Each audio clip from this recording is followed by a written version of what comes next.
እናንተዬ አንዳንድ ጓደኞች አሉ። በስመ አብ ወወልድ ወመንፈስ ቅዱስ ኢባብ ይሻላል እኮ ከነሱ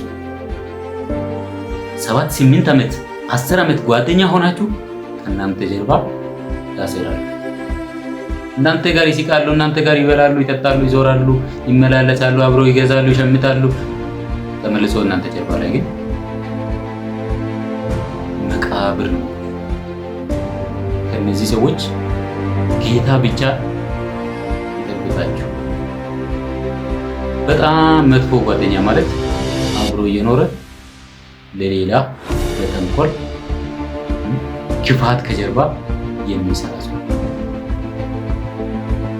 እናንተን ለክፉ አሳልፎ ሰጥቶ ራሱ በምቾት የሚኖር በፍቅር ቢኖር ሰላም ነው፣ ችግር የለውም። ነገር ግን አብሮ እየኖረ ለእናንተ ጉድጓድ ይቆፍራል። እንደዛ አይነት ጓደኛ ፈጣሪ ብቻ ይሰውራችሁ። እኔ ምንም አልላችሁ፣ ፈጣሪ ብቻ ይሰውራችሁ አሉ እንጂ